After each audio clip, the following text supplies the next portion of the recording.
fire sign, Aries, Leo, and Sagittarius. Kumusta po kayo guys? Okay, so fire sign, maraming salamat po sa walang sawang pagsubaybay sa ating mga reading. And kung kayo ay bago pa lang sa ating channel, mag-subscribe na po kayo guys. And i-click mo na rin yung ating notification bell para lagi po kayo guys updated sa ating mga bagong upload. Tingnan natin fire sign na ba ang inyong gabay. Fire sign, Aries, Leo, and Sagittarius.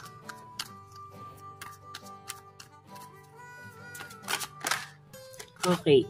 So, fire sign, meron tayong Knight of Wands. Meron tayong The Hierophant.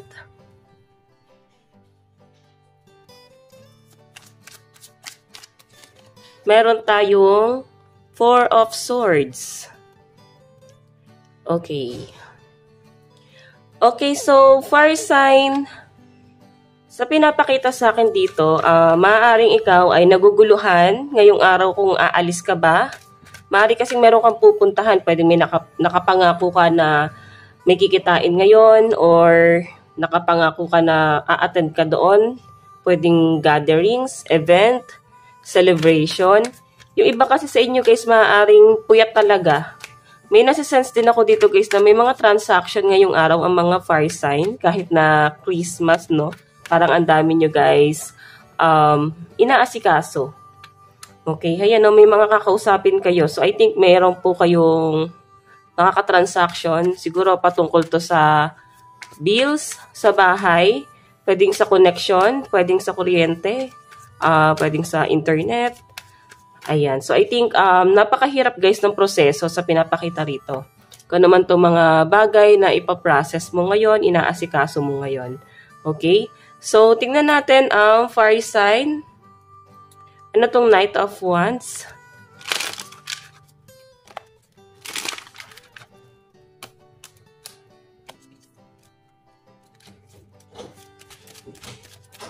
Meron tayong Nine of Spades. Meron tayong Five of Spades. Meron tayong Two of Hearts. So, I think, guys, connection to sa mga taong malapit sa iyo, guys. Nasisense ko rito na para bang binablock mo yung energy mo or pwedeng may paglayo, pagdistansyang nangyayari. Fire sign, may nakikita ako dito para bang bagong energy pagdating sa yung love life. So, I think may bagong connection na nag-i-improve ngayon. May nasisense ako dito, fire sign. Kung makita mo, ito yung Eight of Hearts. May isang tao dito na para bang gusto niya na mahalin mo siya or kung ano yung treatment na pinapakita niya sa inyo guys. Parang gusto niya guys na ganun din yung ibalik mo sa kanya. Kung makikita mo may mga blockages, nasisense ko dito fire sign, hindi mo na kayang ipilit pa yung sarili mo dito sa taong to. Nai-stress ka lang kasi maaaring ikaw ay nalalagay sa conflict. So I think nag-iingat ka rin sa mga galaw mo. Lalo na pagdating sa yung relationship, no? Sa usaping love life. Kung hindi mo talaga gusto tong taong to guys, siguro mas maganda na wag mo nang i-entertain, dumistansya ka na, ikaw na mismo yung gumawa ng paraan para lumayo sa kanya. Kasi nakikita ko na parang umaasa pa rin siya, lalo na sa mga pinapakita mo. Okay, so tingnan natin guys, ano tong The Hierophant. Fire sign, Aries, Leo, and Sagittarius. Ano po itong The Hierophant?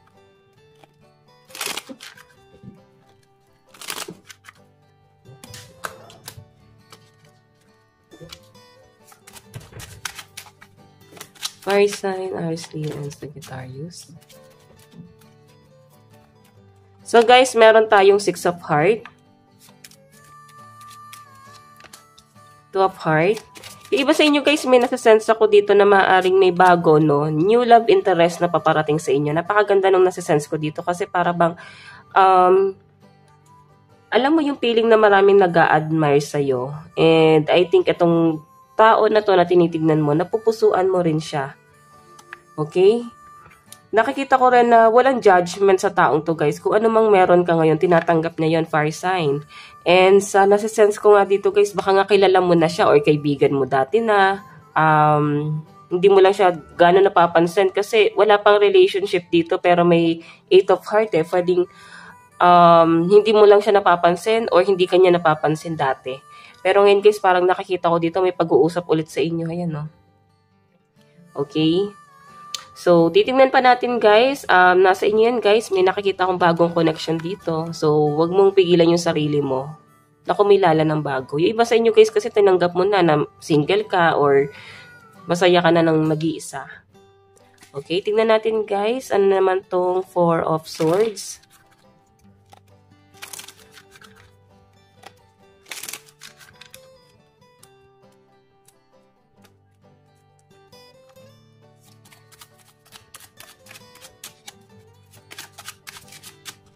So guys, meron tayong Ten of Spade.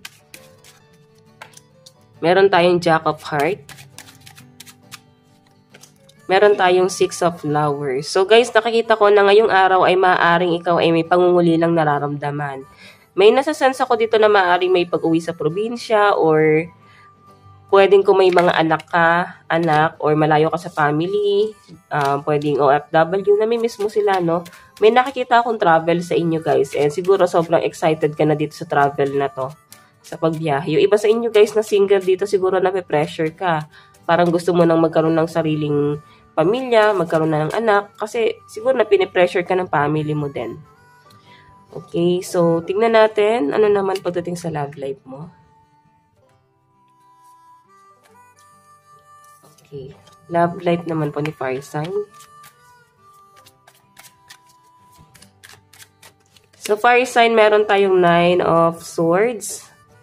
May broken hearted dito. I think ito yung person mo. Nahirapan siya ngayon. Like niya iniisip. The Chariot. Nabigla siya sa mga nangyari. I think naguguluhan siya ngayon. Meron tayong Emperor. Meron tayong Ace of Wands.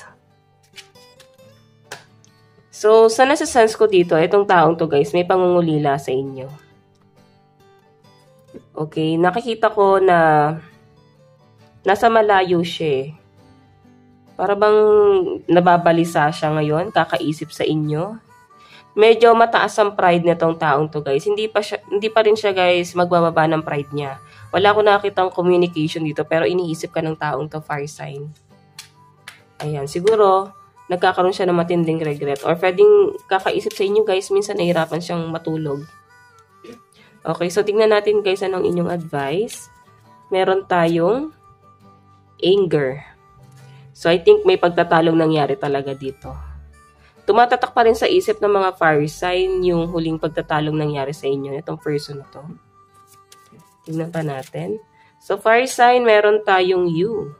I think ikaw tong galit. Parang buo na yung decision mo. Talagang hindi na yun guys magbabago. Maring nakapagbitaw ka na ng salita at parang final na yun. Okay, so guys, ang lucky number nyo is 9 and 32. Meron po tayong open up to change. So, sa nasa-sense ko dito guys, parang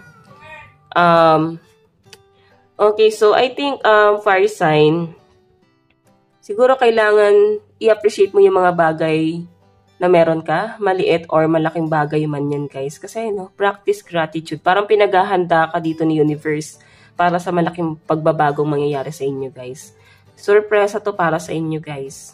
Okay? So Fire Sign, ito lang po ang inyong reading hanggang sa muli. God bless and love you all. Thank you.